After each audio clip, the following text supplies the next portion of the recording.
and then whatever, I can do any, or I can be very specific to the IP address.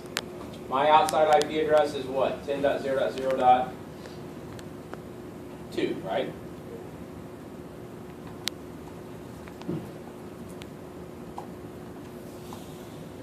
And then I can use the equal parameter and tell it what protocol I want to allow. So, anybody know what the TCP port number for Telnet is? 2? 22? No, that's SSH. 23. Or you can look it up on IANA's website, iana.org, or if you want to be slick, you can set the question mark. And it's right there. Excuse me, right there. Telnet, 23. Or you can just type in Telnet.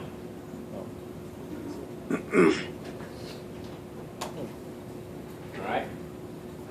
Then I can just leave that alone. R2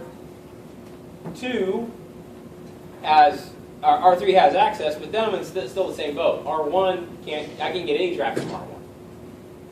Right? So, if I go back to R3, and I tell that to R2, it still works. Right?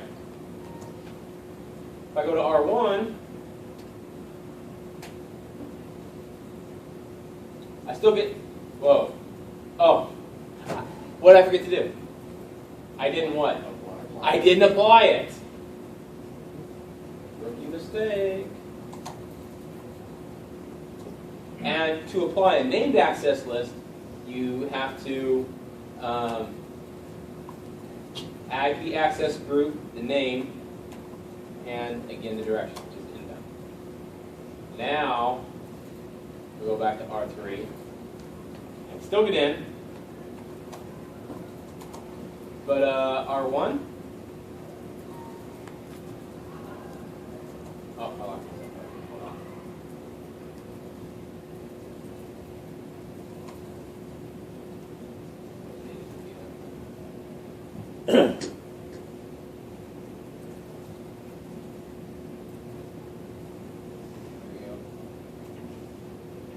Now when I try to get into R2, I get denied. But yet, when I still try to ping R2, I get unreachables. Telnet works from R3, but nothing else does. Okay? So what I can do from here is, on R2, I can go back to my access list.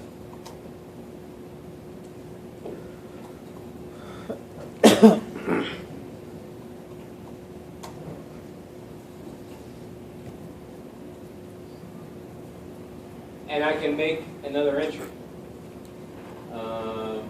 Permit. Actually, if I do a permit any, that's going to allow everything, isn't it? But I still don't want them to Telnet me, right? So if I do a deny TCP host 10.0.0.1,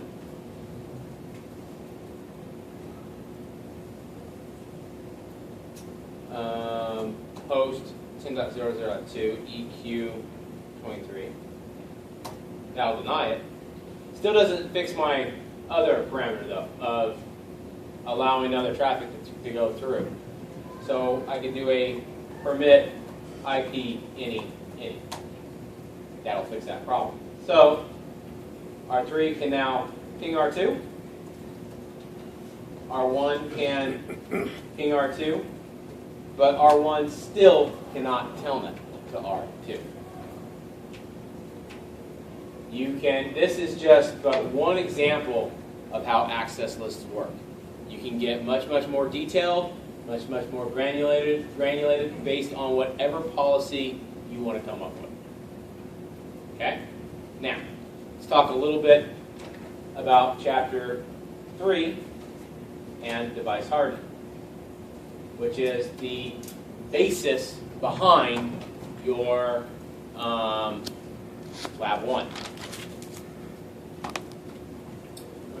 we're going to come back to those routers here in a second. Okay? So, the security rings. I'm not going to go into this too terribly much. Not really important from a practical application standpoint. But the more security you have at more layers, the better off you are. That's the key concept. All right? Physical security is important. And here's why. I can have all the network security, logical security in the world. If I have a switch or a router out in a public area and it's not in a locked box or cage or somehow physically secure, all you need is somebody with a little knowledge, okay, a cable like this, okay, I can plug it into my laptop, bring up TerraTerm or PuTTY, cycle the power on the router, and I can defeat your password inside of 3 minutes. Inside of 3 minutes. If I can get my hands on a Cisco box, 99 times out of 100, and we'll tell you about that other time in a little bit, I can break your security. Okay? Port level security, your VTY ports, your COM port, your aux port. You need to be able to lock those down. Okay? COM port especially. If you can't lock your device down, you've got to leave it out in an open area. You've got to password protect your COM port. Okay? At the very least. Still doesn't mean I can't power cycle the router, go into the BIOS, reset the password, and access the box. The auxiliary port should be disabled because it is another COM port unless you have a modem attached to it. That's used for out-of-band management, which I'll talk about here in a little bit. IP security, TCP security, access lists, understanding what services you should or should not have operating. Okay? Use Telnet over SSH. We'll get to that in a second, and I'll show you why. I'll drive that point home. The HTTP, the web server on a router. Yes, each router and switch actually has a web server that's running on it. Okay, FTP parameters, CDP parameters. With device hardening, locking down these ports, setting a password,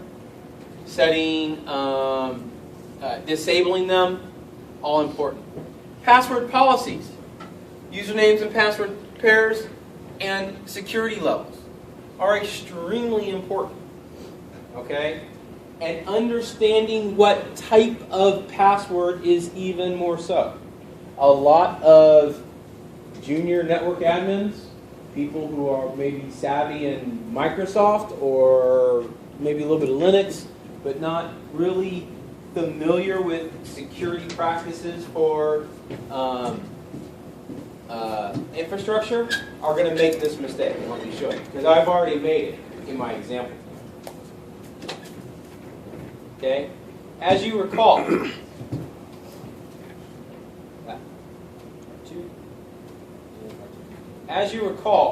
in these, all right, I have my my passwords. I did make some passwords, remember? So I have an enable password, and I have a VTY password. Where's that here? There it is. Cisco. And just for giggles, I'm going to make a user for this. So say user admin password tacos.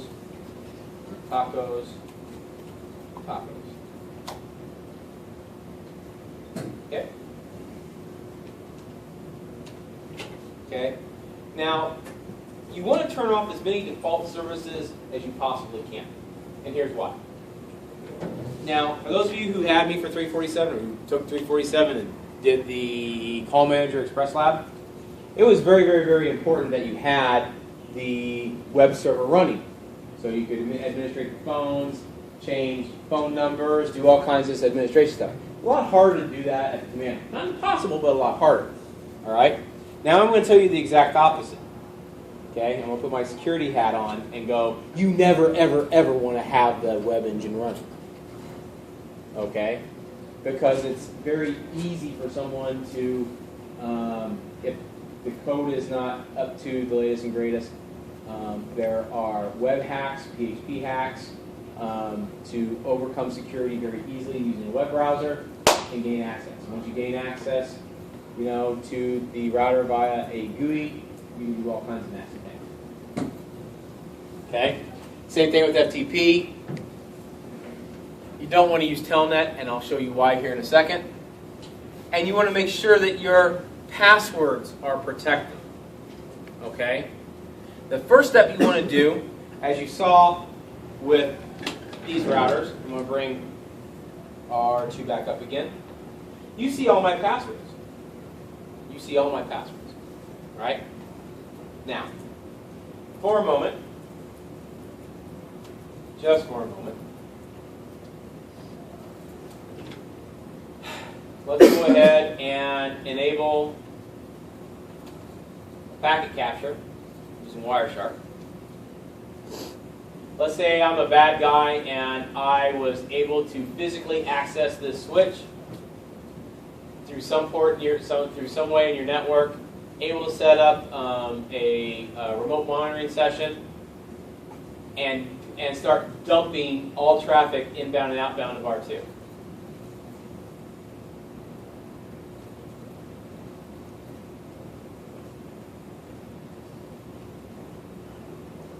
We're going to Wireshark here real quick, and you're going to see stuff. So I'm going to go back to R3, and just real quick, I'm going to ping R2. Okay, and then, let's go ahead and tell that to R2, because I have to administrate it. So, enable.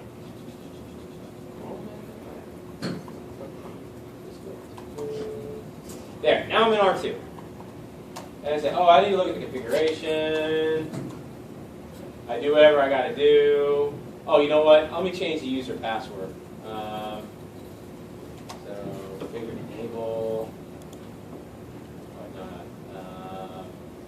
User, admin, password. Let's go secret 1, 2, 3. No secure, right? Exit. It shall run again. Sure everything took. Okay. Now, as I'm doing all this, go ahead and stop my capture. As the bad guy, I see all this traffic that's happening between 10.0.0.2 and 10.0.0.3. Right? I see ping happening. Woo. See telnet session. So from here, I'm going to analyze and follow the TCP stream. I can follow this conversation. Wow, looky here. There's your password. There's your running config. Oh, great. You know what? No service password encryption. So guess what I just got? I got your admin password. I got your enable password.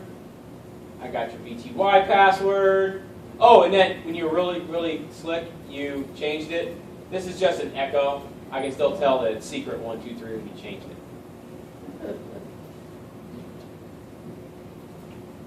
Right? So, no problem. No problem at all. So, let me be the good admin that I am. Let me go ahead and clear this capture.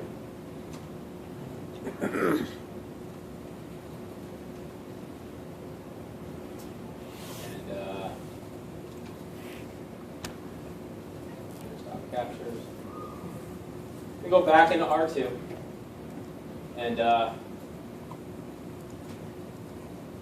we turn on service password encryption. All right? So now I've encrypted my passwords. So now if I do a show run, okay, hey, look, my enable password's encrypted, my username password's encrypted. We go ahead and start the capture. Start Wireshark back up. Okay. Go back to R3.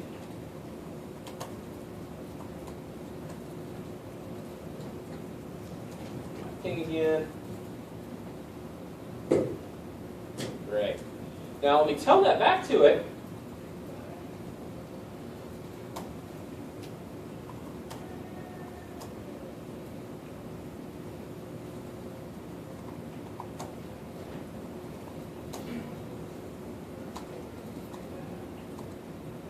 Okay.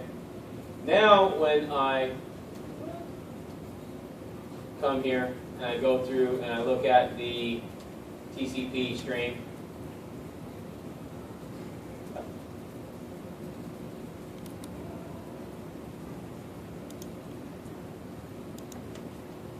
what happened?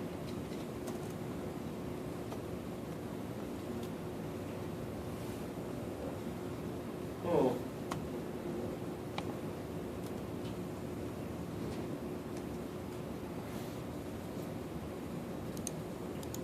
Something went awry here. Hang on.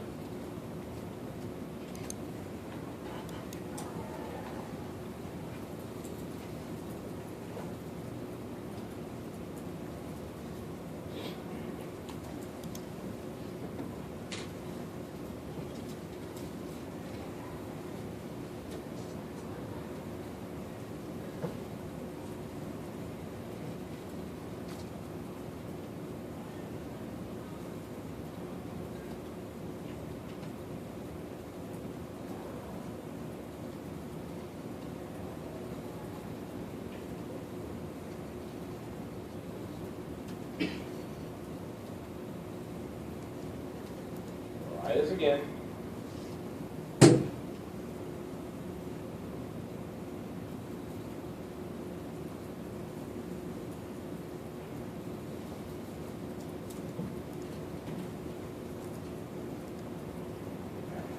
There we go.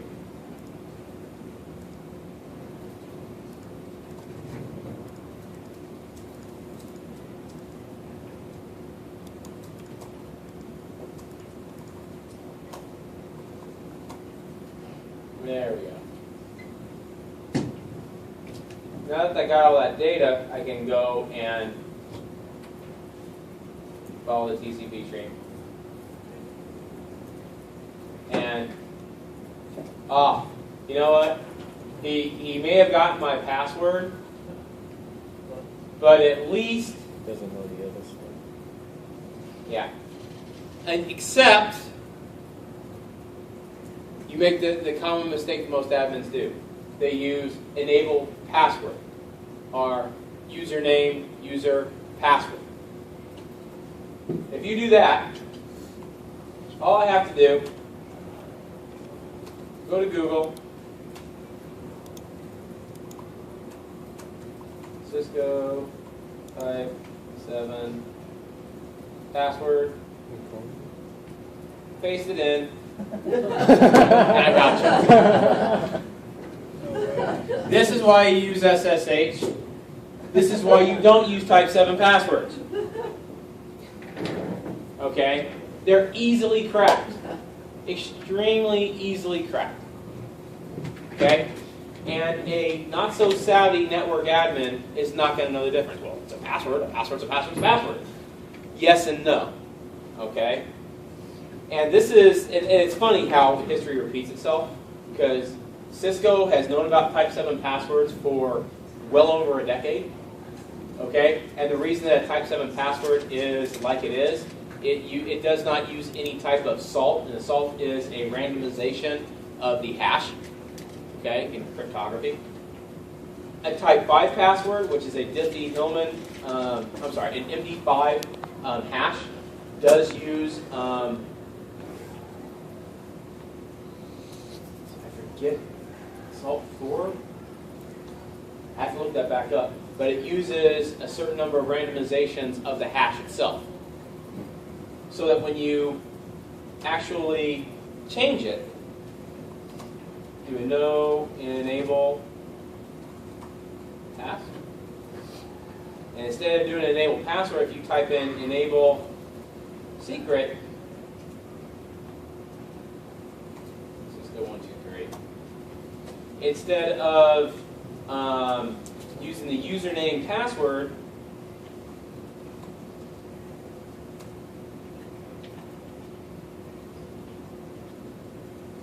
you use username secret and then the password.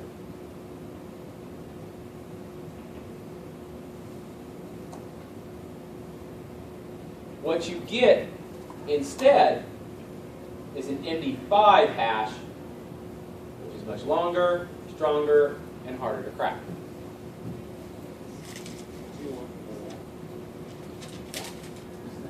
If I see type 7 passwords, now here's the bad news. Here's the bad news. You still have a type 7 password for telnet on your VTY lines. You still have a type 7 password for telnet on your VTY lines. You can't set it as type 5. You physically cannot set that type 5. Now, line VTY04. There is no secret command. There's only the password command. And you can only specify a type 7 password. Okay? This is why you use SSH instead of telnet. We'll get into setting up SSH later on. For the purposes of Lab 1, I actually asked you to set a telnet password. Okay? It'll probably be the only lab you would actually set a telnet password. Okay? Questions on that? Pretty informative, pretty eye-opening. You would be shocked, absolutely positively shocked, if you go into organizations and they're running telnet, they got these standard passwords, if they have a password at all. And they have no clue what's going on in their network. What was the command again for the password? For which password? The MD. It depends. It is secret. That's the key word. So for your enable password, it's enable secret, not enable password. For a username, it's the username, and where the username is going to be. In this case, I used admin.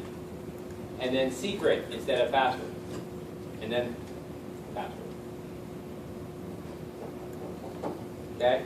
So why are you doing that 3 times For each user. For each user, plus your enable password. Plus the big one of them all, guys, is this. Service password encryption. When I look at your configs, when you give them to me, it's right up at the top. It's a glaring, oh, that's an automatic 2 points off the config, off the score. Instantly. Instantly. Okay? If we have that, If you have no service password encryption, oh. you've got to invoke it. You've got to invoke it. Okay? Right off the top. So you can see why it is so very important. Why it is so very, very, very important to not use telnet and to control your infrastructure. If I can gain, the first thing I do in capture the flag competitions or CCDC competitions, if I'm red teaming, I go after your infrastructure. Because if I can get your switch, and if I can RSpan your VLANs and dump all your packets to a PCAP file, I'll get you to sit there and wait. You're going to type your password eventually sometime. somewhere, right? Now, if you're using encryption, yeah, you make it a little bit harder for me.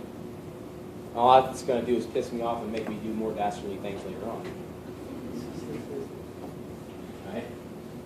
But in essence, this is why you protect the network. If you can protect the network, you make it harder for the bad guys to get in and find what they're looking for. If you don't protect the network, they have everything because they got the packets. That's why step one, lock everything down. Harden everything. Questions?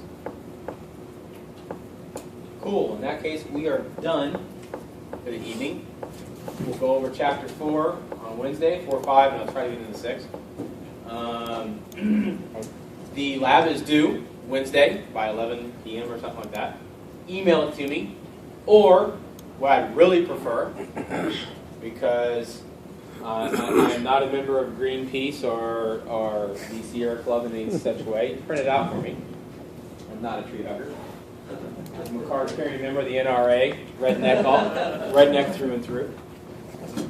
So, if you print it out and give it to me, that'd be better.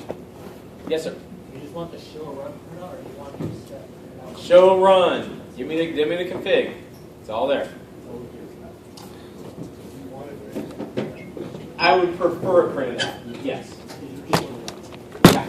I just have a curious question on the username admin. How can we set the privilege level at 1? Isn't that kind of backwards? I think it'd be 15. What was the question? Yeah, it should be 15. One is just standard show commands. That's it. Yeah. Does it default to 1? It says username admin privilege level 1. Oh, it defaults to